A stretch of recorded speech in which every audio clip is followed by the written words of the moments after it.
Okay, I think we have enough people and we can start, right? Um, Good.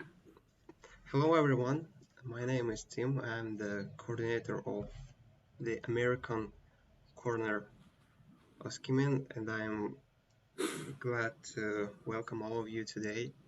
Today our guest, the first guest is the ambassador of the medical company that's called, uh, sorry, Medical medical, Medical so Teams Medical Teams International. International, Sir Jody Carl. Yeah. Чуть-чуть по-русски. Прежде всего, добрый вечер всем.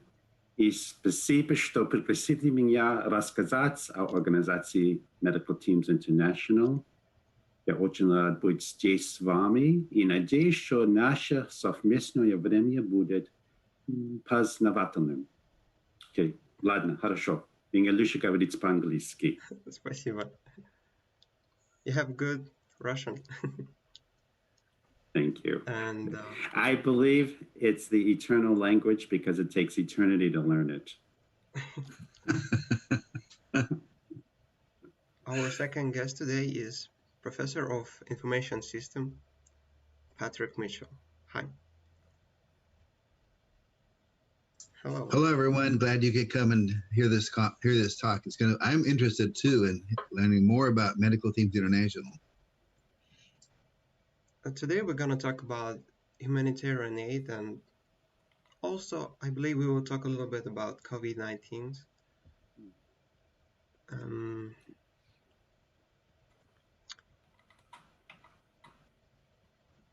Sir Joe, could you please tell our listeners about the company, about the Medical Teams International?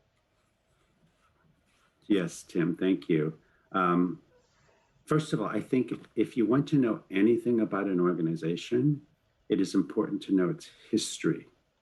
A medical team's history is the story of the power of one individual. It was founded over 40 years ago by a businessman in our state in the US, in the state of Oregon. His name is Ron Post.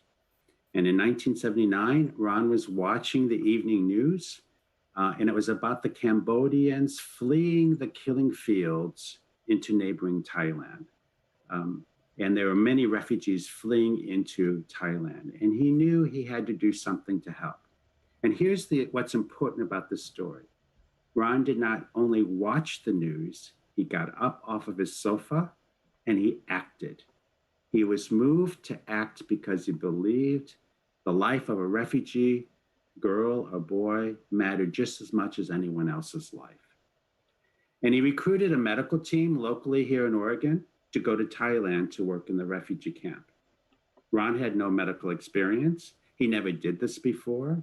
The local news here heard about the story, and in 2 weeks' time, from donations, he had raised $120,000 and was on an airplane with this medical team to go to Thailand to serve in the refugee camp.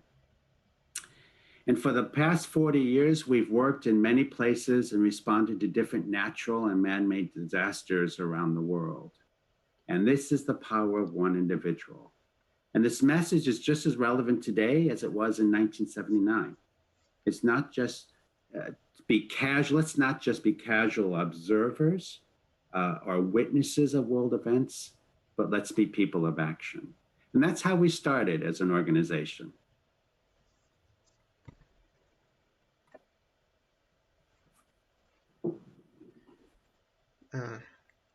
Thank you. Could you please tell about mission and the vision of the company? Sure. I should say we are a faith-based organization that is centered around our Christian faith. So if you look on our website at medicalteams.org, you will see that. It will be evident. And so our calling statement or our mission statement is daring to love like Jesus. We boldly break barriers to health and restore wholeness in a hurting world. The words in this statement are very specific: daring to love, boldly breaking barriers to health, and restoring wholeness. We address not only the physical needs of the body of people in Christ, also we want to address their emotional needs and their needs. So we want to address the needs of the whole person. And so that is our driving mission. We call it our calling statement in all that we do.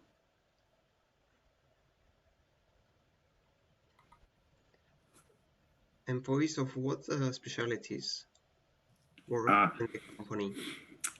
Yes, you know, we medical teams is considered a medium-sized nonprofit organization. And so we have about 2,500 employees worldwide, 2,500 employees worldwide. And as you can imagine, as a health NGO, the specialties that we need are doctors and nurses, lab technicians. And in the US, we have a program that provides free dental care to people who don't have access to care. So we need dentists and hygienists. But also, it's not so obvious. There are a number of different support services or support specialties that are needed to help an organization, any organization, run effectively. Specialties in finance, specialties in marketing, resource development, which is fundraising, business management, human resources, IT, security specialties. We live in a world that is more and more dangerous, and for us to go into certain places, if we're going to be daring and bold in our calling, we need to go to locations that aren't as secure as we would like sometimes. So we need specialty and security. Logistics. If we can't get the medicines and the supplies to the camps, our doctors can't work. So we need the logistical support as well. All of these are essential to the overall operation of program implementation.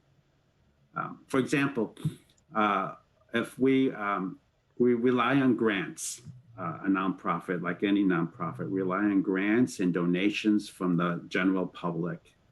And the greatest risk, I believe, that can close our doors as an organization is a lack of trust in how we use those resources and how we report our finances. So that's why these services are so important. And hiring people, if we don't take care of them well and provide the resources they need to do their jobs well, then we're not going to keep the employees, the good employees that we need, and IT services as well. And so all of these are important for achieving our organizational goals. You said about the IT. What exactly IT does for help? Yes, excuse me. Information technology. So it's the idea of, first of all, can we communicate with the field? Do we have bandwidth? Do we have electronic reporting? If we're in the health clinic, we can write down paper the diseases that we're seeing. But if we can do it electronically, we get immediate information on the health of that community. Why is that important?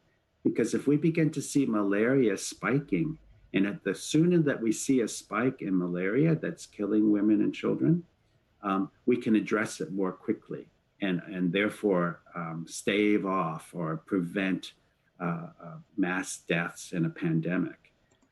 When Ebola started to erupt in Africa, we were able to monitor the increases in Ebola cases and where it's coming from. And technology is a big part of that. So it allows for communication, it allows for data collection, and it allows for reporting, financial reporting. So we know at headquarters here in Oregon, the financial entries of each office because we're connected through technology. Technology is becoming more and more important. And as I will share more in detail, a little later when we talk about COVID, when we're not able to travel to the field because of the pandemic, technology has also become even more so important because we need to continue to support our local staff who continue to do the work. But we're not able to be there in person, but we can do it just like this. We're having this Zoom call, this wonderful opportunity to talk about medical teams because of technology. So that's why it's central to making sure that we are able to do the jobs that we have. It's needed. Oh, thank you. Um, could we talk now about the main areas of assistance? I mean, the areas of humanitarian aid. Yes. So Medical Teams International, because of you can tell from our name, we focus on the health sector. There are organizations that focus on food security, water and sanitation, education. So we focus on health. And we made the decision about 4 years ago to go back to actually the story that I told you about how we started as an organization with a disaster. So our strategic direction, both in the US and around the world, is a disaster or a crisis of some sort. And there's two types. There's a sudden onset disaster or a sudden onset emergency, like an earthquake or a typhoon. It happens suddenly, and we need to respond. That's the first type. And the second type is a protracted emergency or a long-term emergency. And it's usually a man-made disaster, a war or conflict, which forces refugee populations or displaced people within their own country, but they're not able to go to their hometown because of lack of security. And so that is a strategic direction, emergency response, sudden onset or protracted emergency. And then our core service package in that context is we provide direct health services. So when an earthquake occurs, we send in the medical teams, just like we did in our very first disaster in 1979. We send in medical teams primarily from the US or Canada, and we provide direct medical services to essentially help the local health system grow and develop or recover from the disaster. And then we step away and allow the health system to take over. That's one of our core service packages. The other is health system strengthening. In an emergency, we will send from the US, from our warehouse here in Oregon, container shipments. These are like 12-meter containers filled with medicines and medical supplies to help support, to resupply a hospital or a clinic. And also to provide training, additional training to the healthcare providers so that they can provide a better service. We're strengthening the health system, the local health system. So that's the second core package. And then the third and final one is the community system strengthening. If we can educate primarily mothers who are the primary care providers, if we can educate mothers on diseases that they need to be looking for, what are the symptoms, how to prevent disease, and when to bring their child to the clinic if they do have these symptoms, then we can strengthen the community as a whole. So it's the three areas that we look at. And when you're talking about refugees in a protracted emergency, I guess a question I would ask you to think about is, how long do you think a refugee is a refugee? How long are they usually in a refugee camp? And when I ask this question, many people will say 6 months, maybe a year, maybe 5 years. But according to the United Nations High Commissioner for Refugees, UNHCR, the average stay of a refugee is 17 years. That's the average worldwide, 17 years. And so we have to deal with the refugee camp as a community that is a longer term in existence and longer term. I sat in Southwest Uganda in a refugee camp with a mother and her husband in their small shelter. She was a refugee she came from DR Congo, Democratic Republic of Congo. There was violence in her village. She saw her uncle get murdered and she knew they had to leave. So they came to Uganda. She thought they would be there 3 to 6 months, and that was 19 years ago. And she actually raised her children in this refugee camp. The fact that this refugee camp started in 1960 is evidence of the protracted, the long-term nature of a refugee crisis. So our goal as an organization, as medical teams, is to strengthen the community, their education on health, strengthen the clinic to make sure that there's supplies and well-trained staff when they go to the hospital or to the local clinic. And when there is a sudden disaster, that we mobilize and provide additional support with volunteer teams, medical teams, to assist in providing direct care. It's a good question, Tim. Thanks. Thank you. I wanted to ask why the Medical Team International helps Guatemala, Bangladesh, but now I understood why. Yes, I mean, and there's this is a good question because, and it's one that I'm asked frequently. How do we decide where we're going to go? And as I said, we are a medium-sized organization, and we have limited resources. We have limited capacity in terms of staffing. And so we base our decision-making on 3 criteria.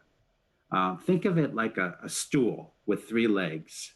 And we need all the legs in order to have the stool stand up. And this is our thinking in deciding where we're going to respond. The first leg of the stool is need. It's great need among a wide population with locally determined needs and gaps. So what I mean by that is there's need all over the world, but we respond to areas where the local health system is overwhelmed and unable to address the needs of the population. And oftentimes they invite foreign organizations to come in order to provide support. And the need has to be for a wide population. And so there are certain gaps that are identified and there's a need there. And we also base need on what the World Health Organization may have, their data, as well as a UNHCR, other UN organizations. So that's the first leg, is need. Second is access. Can we effectively get to the locations and get the partners and institutions and local populations that have this need? So if there's no access, if there's no road access because of an earthquake or typhoon, it makes it more difficult.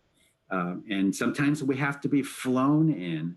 I remember in the Philippines when there was a typhoon, the UN provided helicopter access to get to the various locations so that we could provide medical care. But if there is no access, or maybe it's a security issue, and that the security is just too volatile in order to gain access. One place that I have been personally was in Mogadishu in Somalia. And we were looking at establishing an operation there, but the security, the bombing that took place with foreigners there made it impossible for us to set up operation at this time. So need, and then the second stool is access, and then the third leg of this stool is funding. We don't have to have the funding because all of our funding comes from donations. So we don't have to have it all in place to move. We often move in faith, but what we do is have confidence in availability of not only getting private donors to contribute so that we can launch in a location, but also we look for institutional donors. And by institutional, I mean government donors or UN donors. So we frequently receive donations and grants from the US government or from the Gates Foundation or from the UN agencies. So need, access, and funding. And those are the three legs of the stool that help us decide whether we should move forward or not.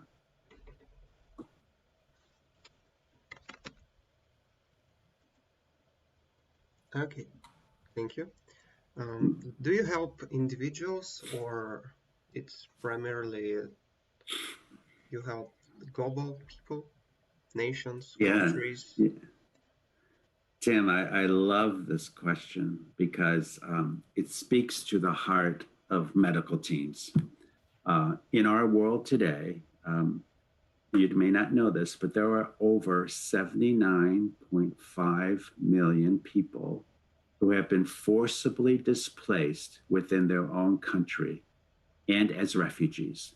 So the UN produces this statistic every 2 years, and 79.5 is the highest rated statistic ever recorded. And we've been watching this since 2000, the year 2000, and it's been increasing steadily, sadly to say.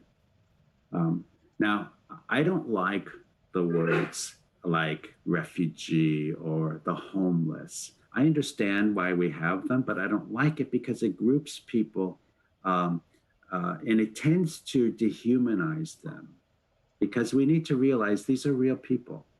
Real people have real names.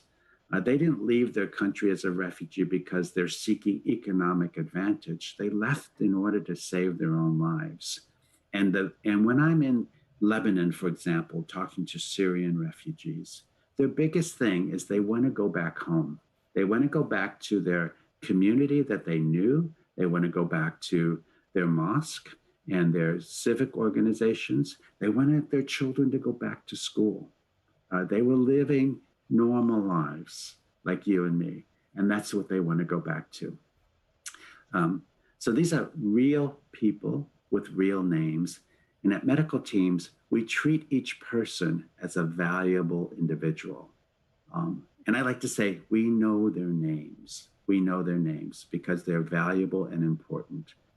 I just want to tell you the story of one refugee. I've met so many in my work. I've been with medical teams now almost 21 years, and I've been focusing on the international side of our work, whether it's disaster response primarily. And one time I was in Uganda in East Africa, and I met a refugee by the name of Esther Abao. And Esther is a woman who comes from the town of Ye in South Sudan. And one day her husband said to her, Esther, I want you to take a suitcase and I want you to go to Uganda because the bullets are getting too close to our home. And so Esther listened to her husband, and he told her he would follow after her. But she walked for 3 days to get to the border. And when she saw the border, she saw the South Sudanese soldiers on one side and the Ugandan soldiers on the other side. And she didn't know what was going to happen to her. And she said to me, I cried out to God, help me. And she moved forward to the border. She got through the border. And on the other side of the border in Uganda, there was medical teams, because we are there to do a health check on every refugee that comes across the border. And then the UN takes them and they register them and they give them going into a refugee camp. But we look at each refugee. And so when we saw Esther, remember, she was walking for 3 days. Esther was 9 months pregnant during this time. And we immediately brought her to the maternity ward. So when I met Esther 2 or 3 days later, there lying right beside her was a beautiful baby boy. And I said to Esther, Esther, what is the name of your baby? And she said, I'm not sure, Joe, but I think I will call him Abel because God is able. You see, I want you to know that the refugees and people like Esther, she's one of thousands. they are strong, they are intelligent, they are compassionate and caring, and want the same things that we want for our families: security, ability to grow, to develop, and to contribute to society. And so I just want to share that story because we know their names. We work with each individual according to the each needs of each individual. And we do our best in order to give them the best quality service because they deserve nothing less. So Tim, thanks for that question. I love that question. Thank you for this amazing story. It's really touched my heart. Mine too. Yeah. But okay, could you tell us about your humanitarian aid and your help in US? Did you say in the US? Yep. Yes, sure. I want to say that there is no healthcare system that is perfect in the world, and ours is one of them as well here in the US.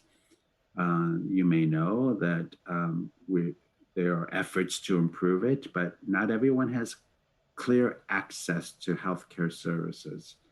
And so, particularly dental services. And so for many years, we have converted a large van. It's about 12 meters, 40 feet, a van. And inside the van, we've made it into 2 dental operatories. So there's 2 dental offices in each van. And we have 12 of them. And they travel, so they're mobile, of course, they're vans, and they travel throughout the states of Washington and Oregon, here on the west coast of the US. And they provide free dental services to people who do not have access to dental care, who have terrific pain because their tooth hurts. And we use volunteer dentists and hygienists on these vans. And then we have a staff person who manages the van and drives the van. The funding for this comes from individuals, and we work with churches and civic organizations. So they will advertise a dental van will be in our parking lot on this day. So the people come, they get screened, and then they receive the care that they need. Our goal is to keep the tooth, not just to pull teeth, but to keep them and to restore them.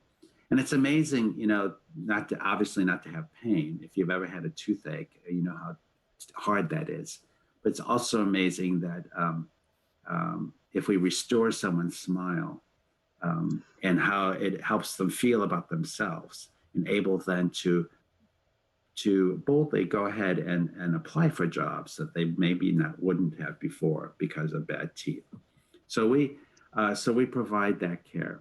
Now, I think this would be appropriate time because we had when COVID started, especially here in the US, we had an organizational pivot when it came to our operations.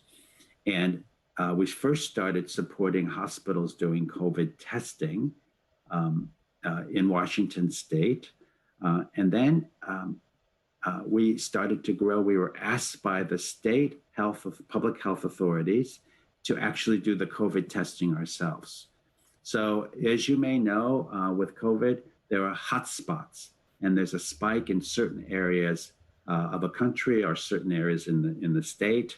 And that need to be addressed. And so we would travel because of our vans. We could travel to a hotspot in Washington State and work with local public health authorities and provide COVID testing.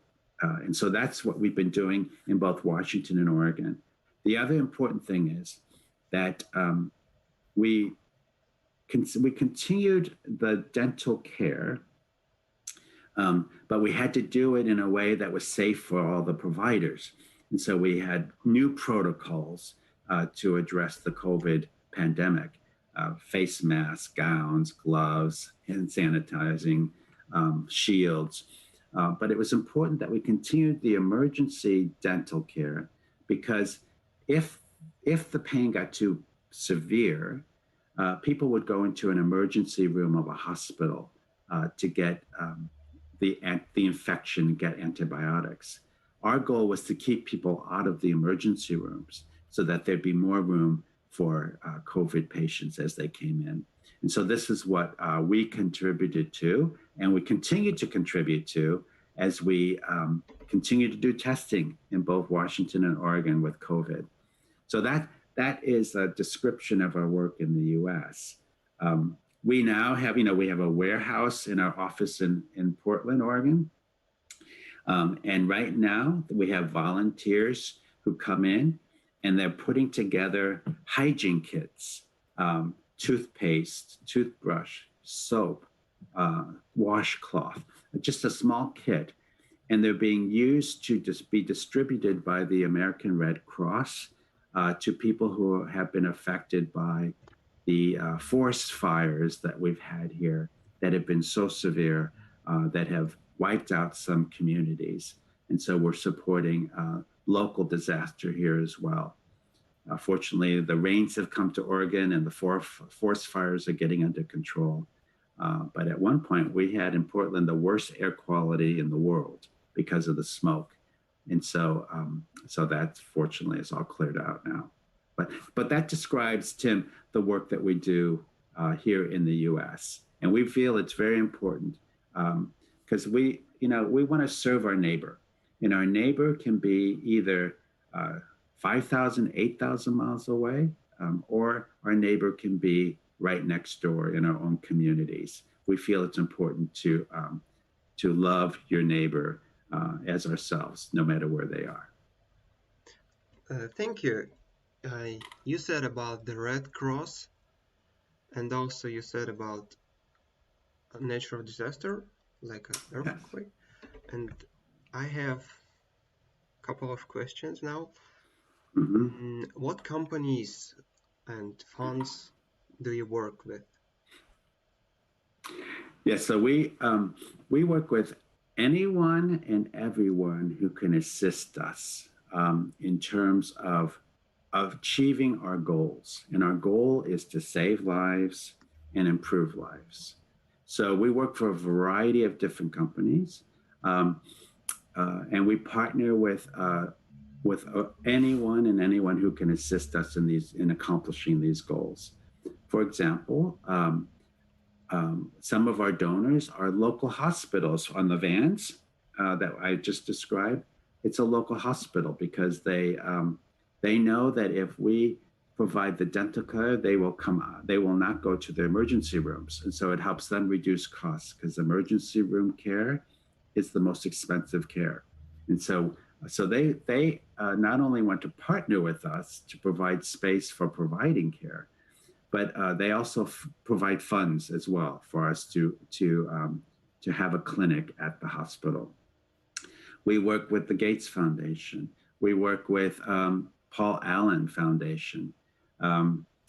We work with different companies. Microsoft is here and Nike is here. We work with these companies to give their employees an opportunity to serve. So they allow their employees a day of service, and they would come to our warehouse and work in the warehouse.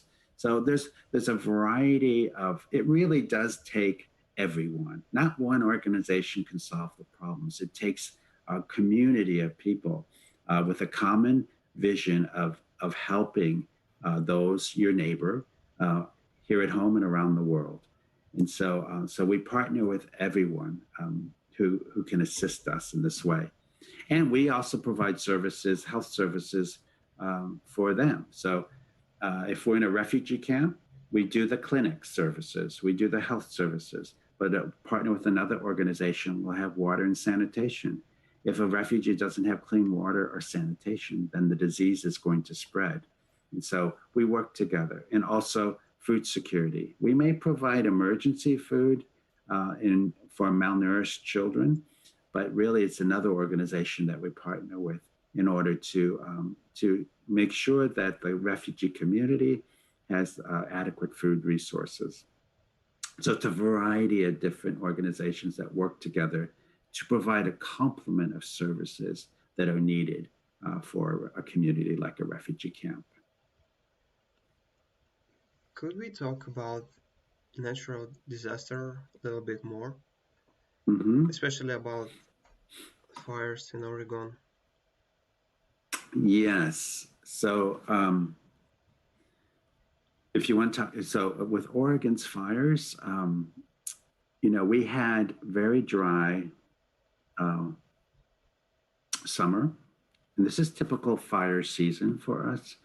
But what happened is we had very strong winds, which was a bit unusual. And so when the fire started, either it was by lightning strikes, and then the winds came, it caused a large spread of the fire much more quickly than is possible. So you'll see on the news, California is still having an issue with forest fires that are quite dangerous. For us here, last week, it was very dangerous. As a matter of fact, I personally had to pack bags for if we received the order from our local government to evacuate because of the fire was approaching. So we had our bags packed and we're ready to leave if given the order. Fortunately, that did not happen for me and my family. However, the smoke was so severe that even in our home, we had to wear masks because you could smell smoke everywhere. There was no blue sky, there was no sun. It was really quite severe. But as I said, it has been raining, and that was wonderful. We're used to rain in this part of the country. And so the world seems to be back to normal when it starts raining here. And that was certainly welcomed last week when we got heavy rains. The rain cleared the air and also obviously was water on the fires. So it allowed the firefighters, who are real heroes, to get a handle on the spread of the fires. When there's a disaster like in Haiti in 2010, there was a tremendous earthquake, a 9.0 earthquake. In a country, let's compare the earthquake that took place in Japan with the earthquake that took place in Haiti. Over 200,000 people were killed in Haiti. In Japan, it was a fraction of the number, I think 12,000 people. So the infrastructure obviously is much different. And so when a country is poor and unable and not well managed, frankly, when a natural disaster takes place, it's devastating. It not only cripples the infrastructure and the health system to respond to the disaster, but it also causes a tremendous amount loss of life. Poorly built homes, homes built and buildings built in places that are precarious, that are dangerous. So when the earth shakes, then they just crumble. And so those are the areas that we look at for responding. We know that hurricanes and typhoons take place in certain areas of the world, and we can be watching that. We know that earthquakes can happen at any moment, and which areas are more susceptible to damage. So when I gave the example of Haiti and Japan, we never sent a team to Japan. There was no need. They had the resources and the capability to respond effectively to those who had need. But in Haiti, we worked there for about 10 years in order to continue to help not only the immediate recovery after the earthquake, but also to help build the health system following the years following that. So those are some of the natural disasters that we respond to, and the reasons why some are worse than others.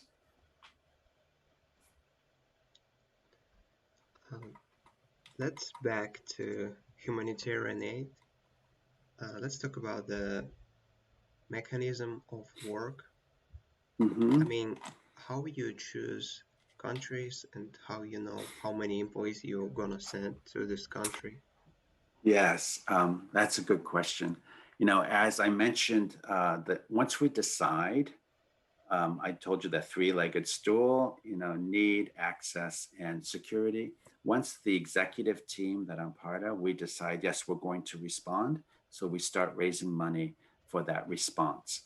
Um, um, Now, what I haven't mentioned very much is that to help us reduce costs in our organization, we utilize many volunteers. So the doctors and nurses that we send to the field from North America are volunteer doctors and nurses. They give of their time, they give of their holiday time, or their work allows them to leave for up to a month at a time, or sometimes longer, in order to provide services. So this is something that comes from their heart in order to help humanity. And so they volunteer. We also have volunteers in our office at the headquarters. I mentioned in the warehouse where we pack supplies and ship them overseas. You know, those containers that we ship, um, it costs about 10,000, is our fee is $10,000 to ship a 40-foot container, a 12-meter size container. But the value of the medicines and medical supplies in there could be $500,000. And so it's a valuable resource. And our volunteers are the ones who help us uh, sort the supplies that we receive through donations from medical pharmacies and hospitals, and then box them and put them on pallets and put them on the container. And so we use a lot of volunteers in our office and in our work in order to reduce costs. So the money we save in not hiring is more resources available to people who have need. Um, so, but when we start in the field, let's say we're setting up a clinic in a refugee camp, and we're running a clinic on a daily basis. We use private resources in order to get started, and we program a plan. We develop a plan. Okay, this is the need in that location. This is what we can do, and so we start and do that plan. And with that, with that plan, we coordinate with the local Ministry of Health and the UN and other partners. And if everyone is in agreement with this, then we develop a budget, an annual. Sometimes in a disaster, it might be for the first 6 months. This will be the budget because we don't know all the information all the time. It's developing. But with this budget, it includes local staff that we hire. So doctors and nurses locally we will hire. Other support services like finance and HR. Maybe there's equipment we need to purchase, supplies, medicines. Maybe we need a vehicle or we rent a vehicle. Everything that's needed to run a quality clinic, we put in this budget. And then we start a new project with private donations. So we started with private donations, and then we intend to submit a proposal to the US government and to UN agencies for funding. Institutional funding from a government or from the UN is really important because they have the capacity to give larger amounts of funding over a number of years. And this is where we can really make a difference in the health of a community. And so we start out with private donations, we develop a budget, we send staff with expertise, in medical expertise, managerial expertise, organizational expertise in order to get a new office going. We hire locally, and we also like to resource supplies locally, so we're supporting the local economy. And then we apply for longer-term funding from a U.S. government or European or UN agency, and foundations as well. I hope that answers your question. Yes, thank you.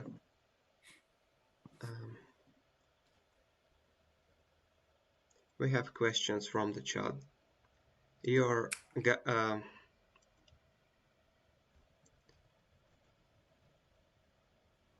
I think we will answer these questions in the end.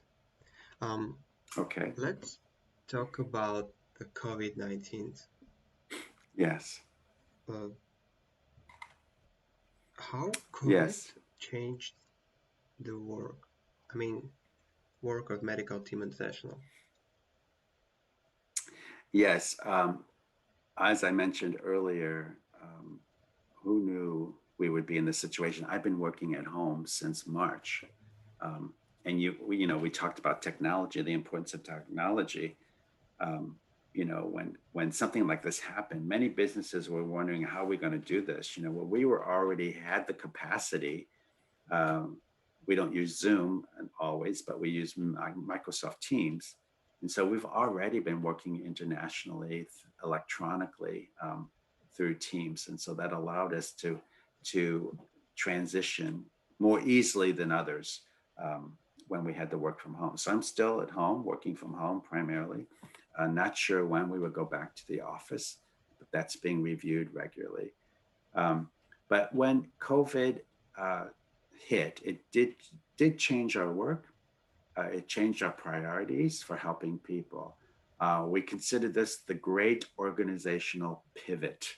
Um, and I mentioned the 12 vans, dental vans that we have, that they were converted, the dental vans to provide free dental care. We pivoted our program in partnership with Washington Public Health and Oregon Public Health offices to provide COVID-19 testing. Internationally, for example, in Bangladesh, in the Kutupalong refugee camp, we were asked by the UN to change one of our clinics, to convert one of our clinics into a COVID-19 isolation and treatment center. And so right now there are about over 100 COVID cases in this camp. And if there's a diagnosed case in our region, because there's over 600,000 people in this refugee camp, and so we're serving about 100,000 of them in our area that we were assigned. We'll have up to 7 to 10 patients who have tested positive for COVID-19 recovering from the treatment center. But in all of the country locations, whether it's Guatemala,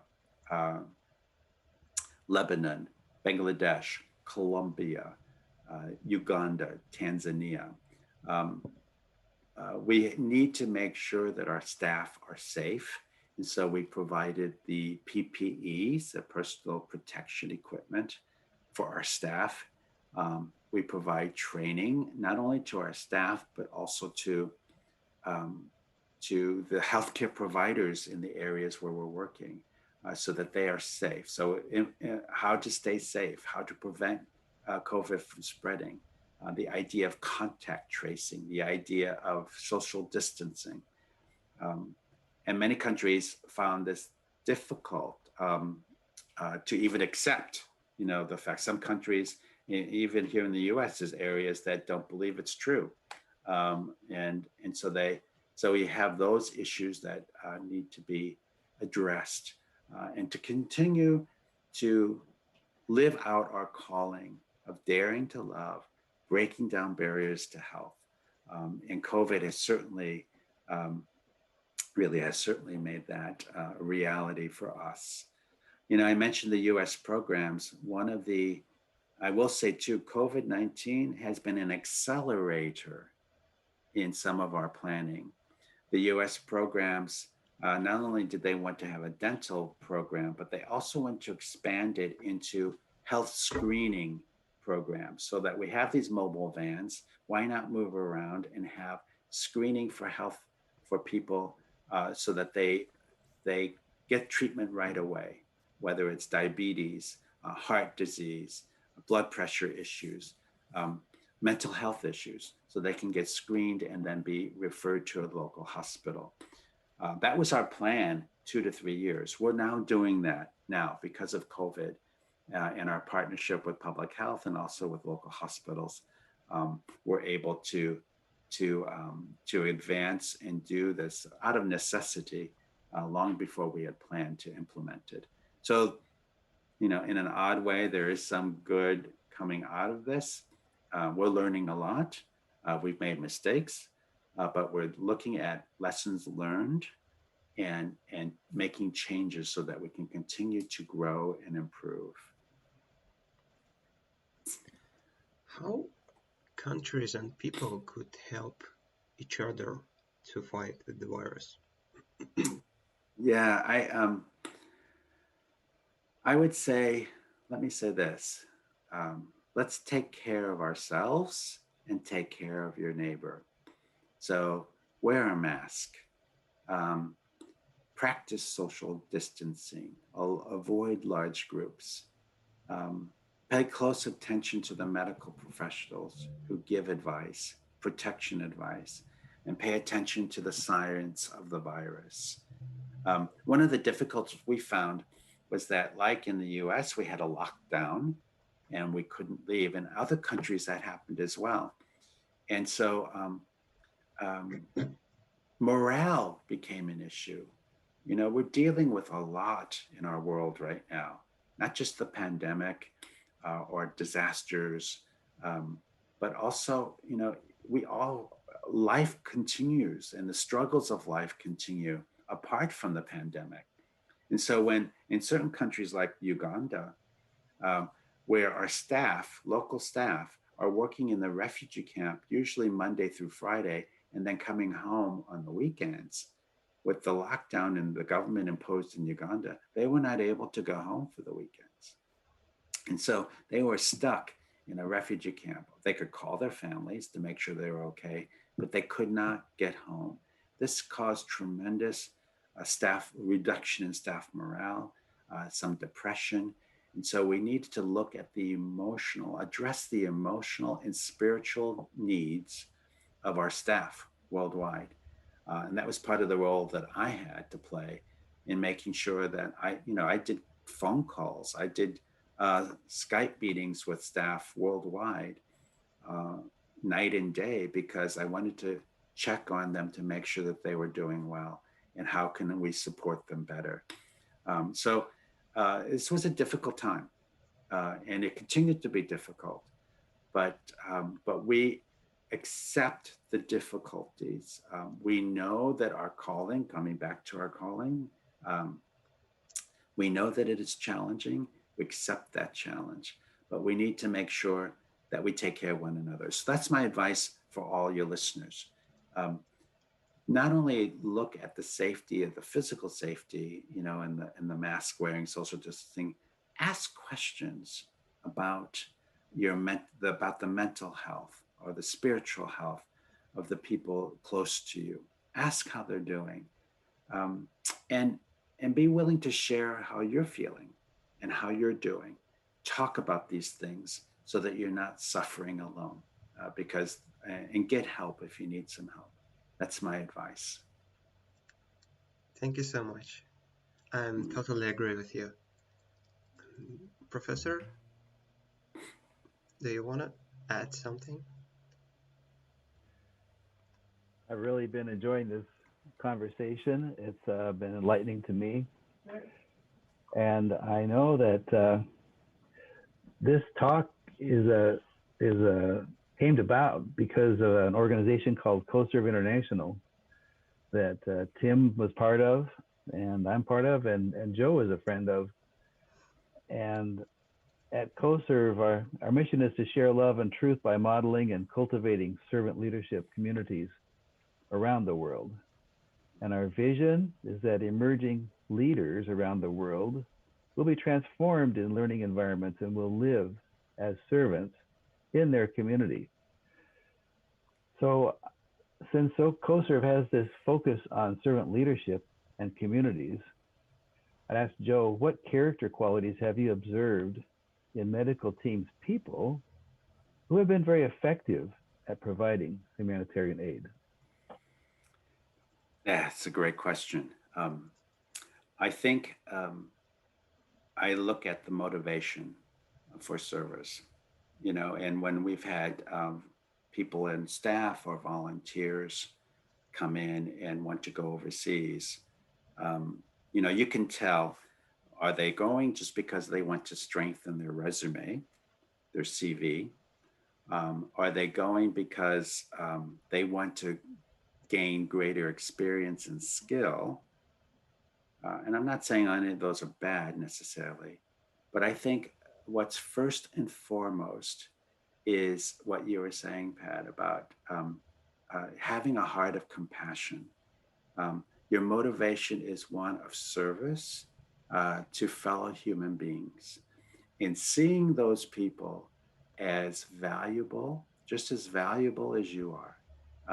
And so I think it starts from a heart of compassion, and usually it's people who have already started serving right where they are. They're serving at home, whether they volunteer in their own community, in their own civic center or their own place of worship.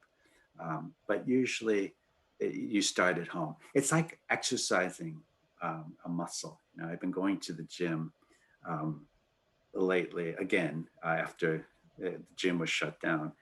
And if you want to get stronger, you need to continue to do the exercise. And I think that's how it is in terms of volunteer service and in building an increasing heart of compassion. Um, I don't think there's a deficit of compassion in the world. I think people are compassionate. Many people are compassionate. What I think there is a deficit is proximity. People aren't aware of the needs of others necessarily, or people aren't seeing it firsthand and getting involved emotionally. And so when there's proximity to need, I think the heart of compassion grows, and then the movement of action takes place. So I would say at medical teams, these are people primarily who have exercised their muscle of compassion. They've gained proximity to need in their own communities, and it builds that compassion into action. And so we are all A-type personalities. We will keep going and going and going until and there's never a time when the work is done. That's why part of my role is to make sure that people take a break, that they think of themselves as well. And it's a marathon, it's not a sprint. So we need to take a break and take care of ourselves, physically, spiritually, emotionally. But that's what I find at medical teams, in answering your question. And that's really the ideal, in my view, the ideal humanitarian aid worker. That type of strengthened compassion through proximity to need that moves people to action. I agree. And so I'm just curious that you mentioned so many skills that are essential for medical teams to be effective. Mm-hmm. But looking over the palette of choices now, if a young person was a college student today, Mm-hmm. and they felt like, yeah, I want to work in humanitarian aid, what would be like some of the ideal majors that they would choose to prepare themselves? And a follow-on question to that is, how did you prepare for work in this field? Yes, that's a great question. And what encourages me is the number of young people who are interested in humanitarian work and humanitarian organizations. I will say in my almost 21 years at medical teams, it's been hard, but it's been very fulfilling. And people who have left the organization to go elsewhere are always looking for a way to come back. So that's just an observation. But what I would say, the type of service, what I want to point out is that it's not just medical care. Really, any field that you're in are needed. That you're preparing for a corporation would be needed in a nonprofit organization. Whether it's, like I said, finance, HR, marketing.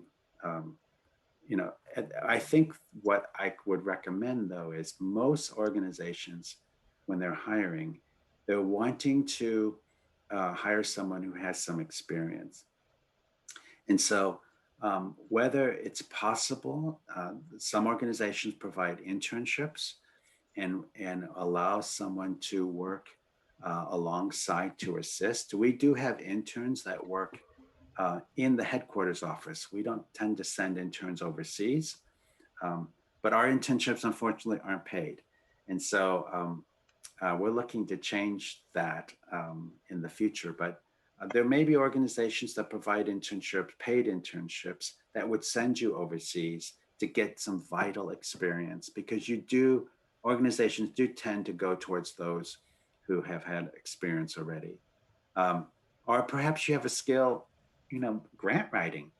If you know how to write grants, that is an essential skill for fundraising. You could serve as a consultant and be hired for a specific project, and then the organization can get to know you better and then hire you on that way. I was hired on similar to that, actually. Actually, it's a bit unusual. In 1998, there was a hurricane in the Central American country of Honduras. And I was hired on simply for 6 months to track the container shipments of aid going from the US to Honduras, and then following the distribution of the aid and then reporting back. This 6 month consultancy never ended, so here I am 21 years later, and I just kind of grew with the organization. We were known as a disaster organization at that time, but there was no department for disaster response. So I went to the president and said, we keep making the same mistakes with each disaster because there's no one responsible for that. I'd be willing to do that. He said no a few times. I kept asking. Finally, he said yes. And so, take some risks. Look for areas where you would be a good match and fit in, even if it doesn't exist in the organization. If it's strategic to the organization and who they are, eventually they will come around, as was the case for me. So whatever their academic passion is, it could fit in if they have a humanitarian desire to serve in their hearts. Absolutely. Yeah, No, absolutely. That. All those skills are needed, every one of them. And I'm probably not even thinking of, there's other skills. Could you make more money elsewhere? Maybe. Would you find it just as fulfilling? I doubt it. So when a sudden emergency or disaster happens somewhere in the world, how quickly does MTI typically react? And can doctors just stop what they're doing? Is there people that have jobs and patients and their own schedule that's already planned out for the next 3 to 6 months? We don't plan anything. We don't just do everything on spur of the moment, but emergencies happen at the spur of a moment. So what are some examples of how MTI has reacted to these emergencies in the past? Yes. Typically, what will happen is our disaster response department, we call the Humanitarian Response Team, they are monitoring situations that are happening around the world.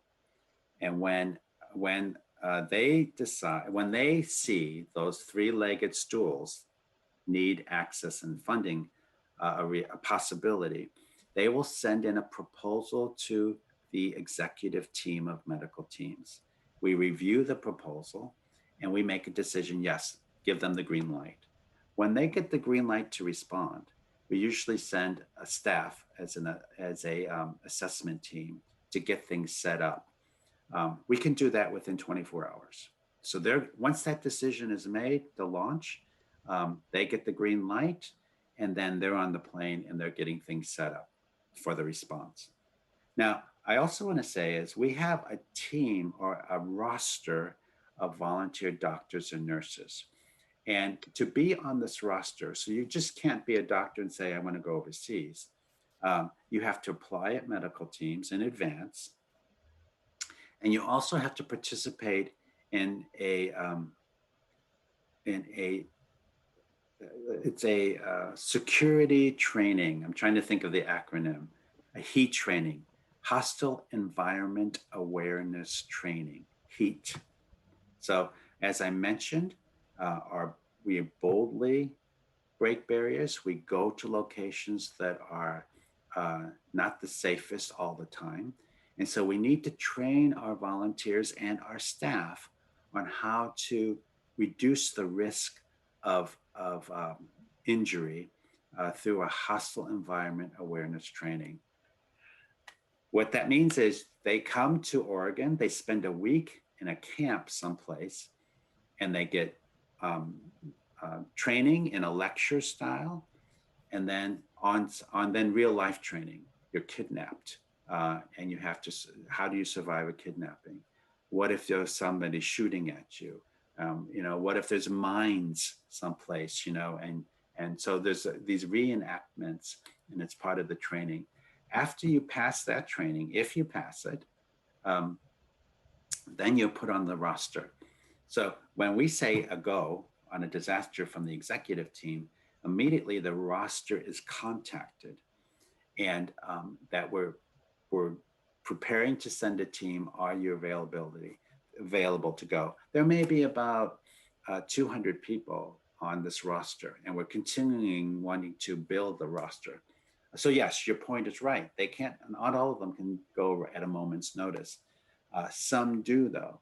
Some actually, part of their team is their colleagues at the hospital who will take their shifts so that they can go. They're just as important as the volunteers who actually go overseas.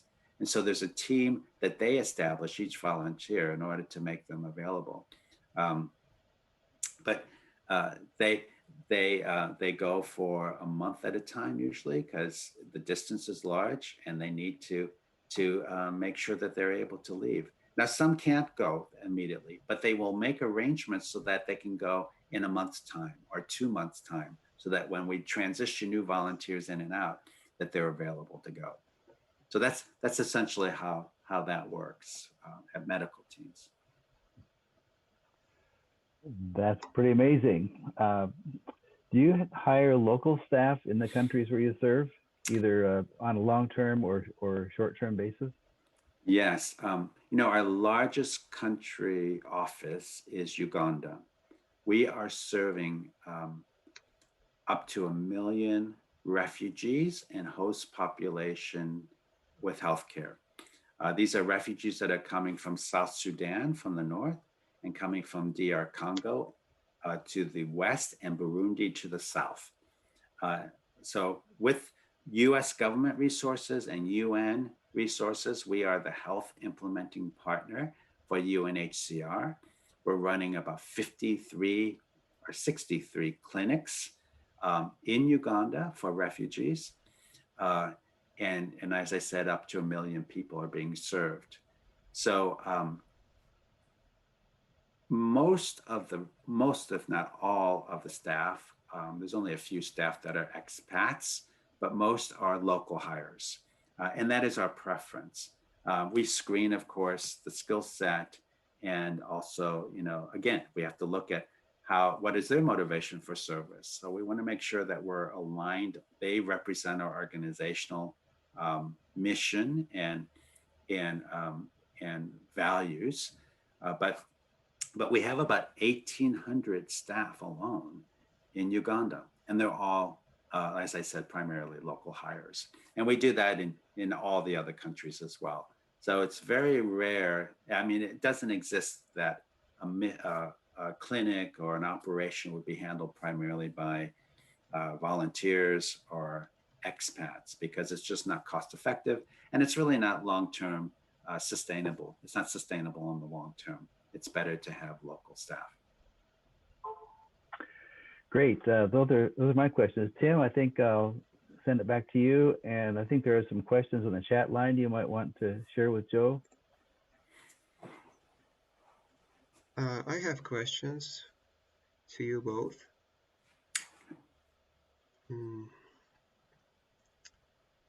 What leaders inspire you?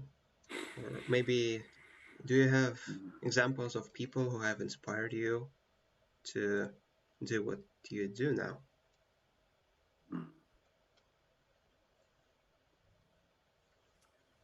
Is that to either one? Should I go first? Yep. Okay. I would say a few. And I'll start with my father. My dad was a business owner, and when he saw need, that people had need, he owned a grocery store. He would provide um, people with help. So he was ready to help. And if and on Sundays we always had people over for meals. And so I saw care and compassion modeled in my home, and I see that as a tremendous blessing. Um, and I hope that's the same for your listeners as well. And if not, um, then change that in your family, and start doing that, because it's really um, it really fills your heart. So I would say my first person would be my dad, my parents, but my dad primarily. He loved cooking. He's Italian. Um, and then I have to say my faith. And so a key person for me would be Jesus. He addressed the needs of the whole person, not only the physical needs, but healing was a big part of what Jesus did on earth, but also their spiritual needs and their emotional needs. And so um, clearly, with the Christian faith, Jesus is one of my heroes. And then, Mother Teresa, she lived out her faith. So it was more than just in following Jesus, it was more than just words, but it was action. And it validated her faith. And I really liked that as a model for me. I want my actions to demonstrate what I believe and the value that people have all over the world. I would say mentoring has been a big factor in my life, and that was modeled uh, by my high school teacher in mathematics, and he had a love for math and a love for his students that was infectious, and I was not immune to that infection. And I caught it, and actually I blame him for me choosing mathematics as an undergrad career. It was before computers were even they were still made of vacuum tubes in those days, and as computers started to evolve, I became infected with that too by my college professors, who encouraged me to. I proposed to run a program that would be an infinite series to test how many times you'd have to run that infinite series to get a certain level of precision in the result. I remember Dr. Stark saying, yeah, you can write that program. I had to get permission just to write a program, staff, faculty permission. You couldn't just as a student write a program and run it, because there was one computer on campus and it was a valuable resource. But he gave me permission to write this program and run it. But he said, as long as you promise not to run it to all the way to infinity, since it's an infinite series. And I often think that if I had tried that, it would still be running today, some 60 years later. And how many computers can run that long without some kind of failure? Anyway, mentoring has been a big thing in my life, and my father too was a mentor. He actually never graduated from high school because of World War II, and they had to get to work in the factories. But he valued education. So all three of his sons have doctorates. That's pretty amazing testimony as an influence of a dad and a mom who valued education, but and wanted more for their kids.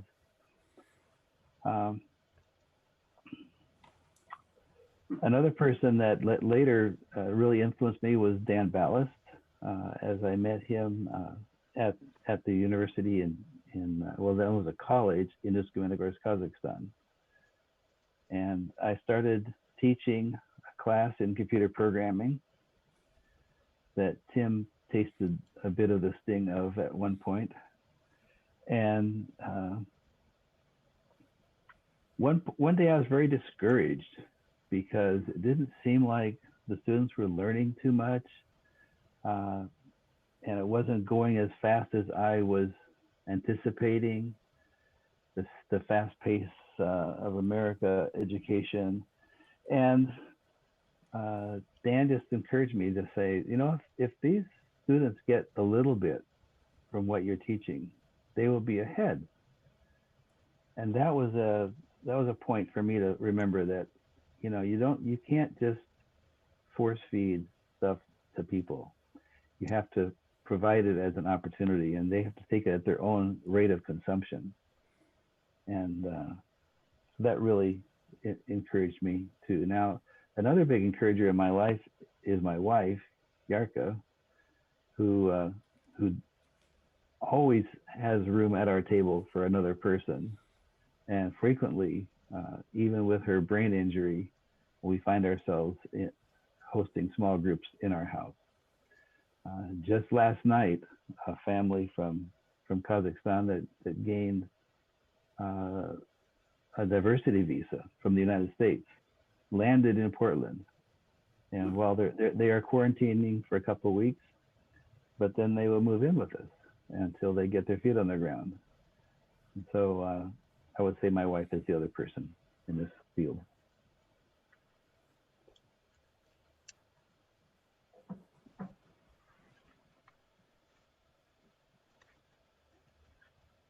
Thank you.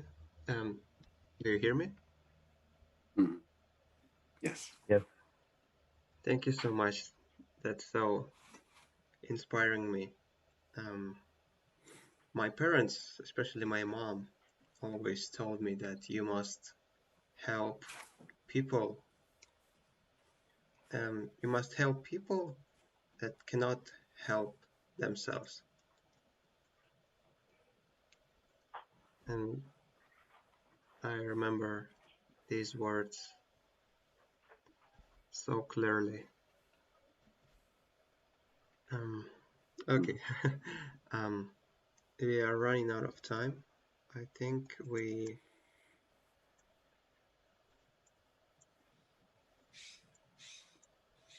have a couple of questions. The first one from Tatiana.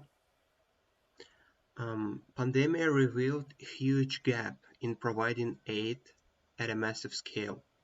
What should be changed within the system to be able to cover such a vast area and thousands of people, even in developed countries? Tatiana, that's a very good question. And that's one that's being evaluated as we speak, actually. We can look, I think it depends on where you are. So what the pandemic has shown in the US is some very big gaps in our healthcare system. And it's more systemic in terms of the way that healthcare is provided here. And so those discussions will continue. But, and they're usually beyond, I mean, we can speak into them as an organization, but they're beyond the capacity of just one organization or a group of organizations.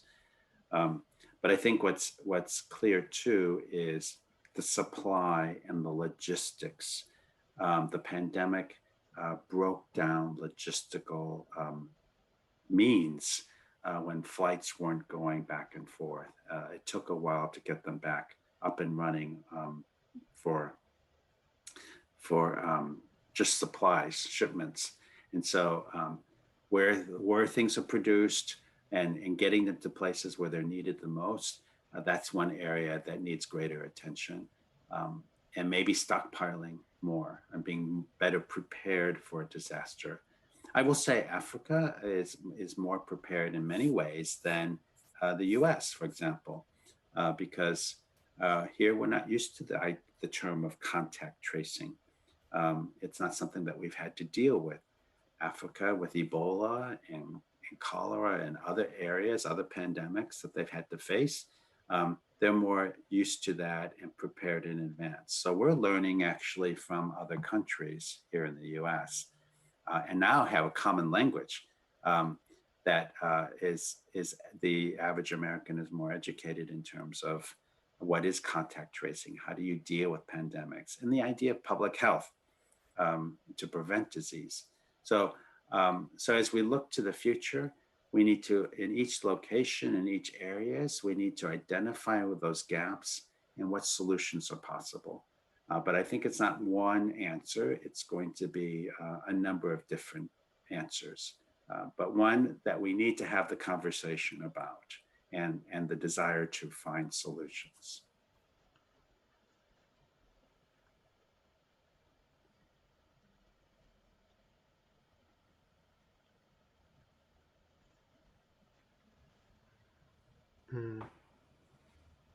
Tatiana is writing, thanks for the example with Africa in terms of preparedness and database content. And the second questions, what ethical dilemmas do you encounter when providing humanitarian aid? Yes, we often are faced with bribery, requests for funding. We don't do that. We like to work with local governments and local and international agencies. I will say one area that I'm really excited about is, I mentioned we're a faith-based organization. And when we're in a refugee camp, I'll give you an example. We work with the faith leaders in the camp or in the population where we're working. Why is that important? The Pew Research Institute in 2012 said that 85% of the population has of the world has some form of faith identification. And in Africa, 74% of the population trusts their faith leader the most. So the faith leader is a gatekeeper to the health messaging going out to the community. So if you have a good ministry of health, if you have an organization like medical teams, but if the faith leader believes that what you're saying is against their belief or their culture, they're going to block that message. So we bring together all the faith leaders, Muslim. In Tanzania, for example, we had Muslim and Christian together for the first time, really. And we discussed culture and even faith practices, religious practices that are harmful to the health of women and children. And we deal with that and we work with them on a week's long training, and then we have further training later. So now that they are partners with us and they go out in teams with medical teams in order to provide health messaging to the community and breaking down barriers, cultural barriers and religious practice barriers.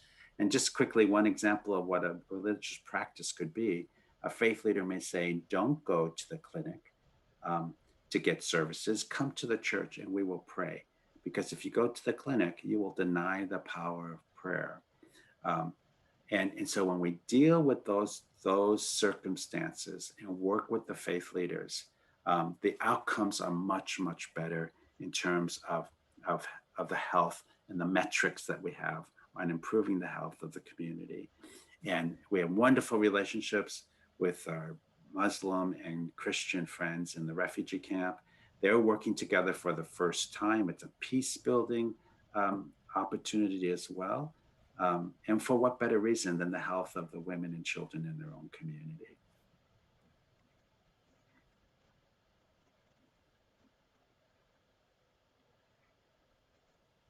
I hope that answers your question, though, Tatiana.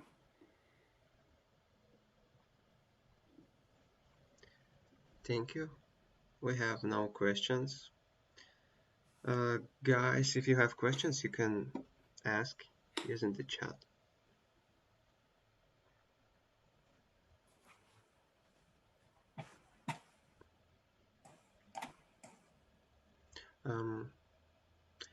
what advice would you give to people who want to be involved in humanitarian aid or who want to become a volunteer?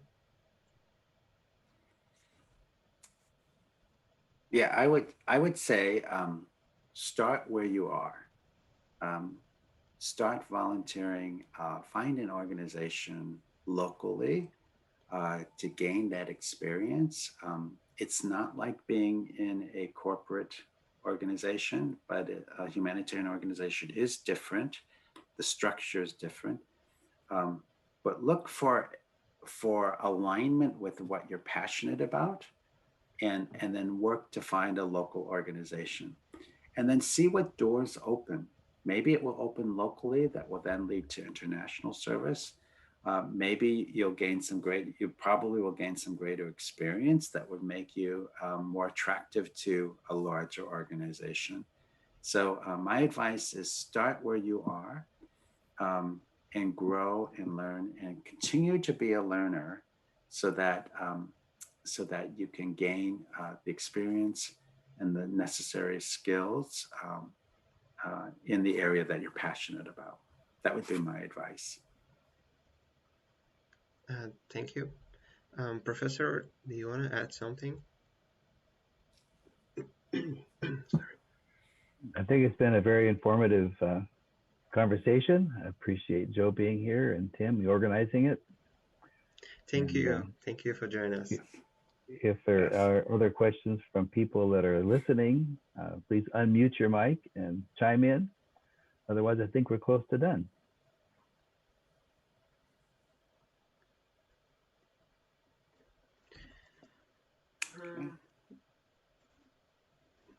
Yeah, I think we're done. Okay.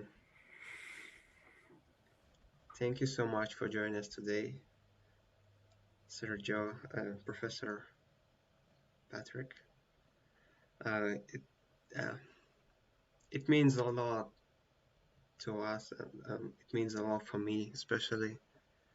And I hope many people after this conversation or after seeing the video on the YouTube channel will want to participate in humanitarian aid.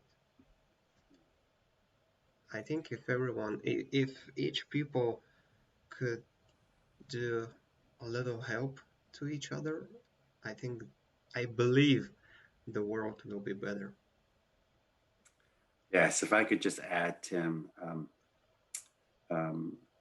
let's don't be witnesses of world events or casual observers of world events. Let's be participants and take action. Yes. Thank you. И большое спасибо, и пусть Господь обильно благословит вас. Спасибо.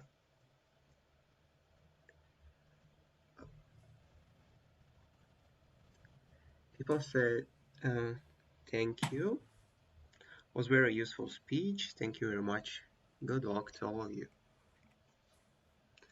Thank you. Goodbye. Have a nice day. Bye. Take care. Bye-bye.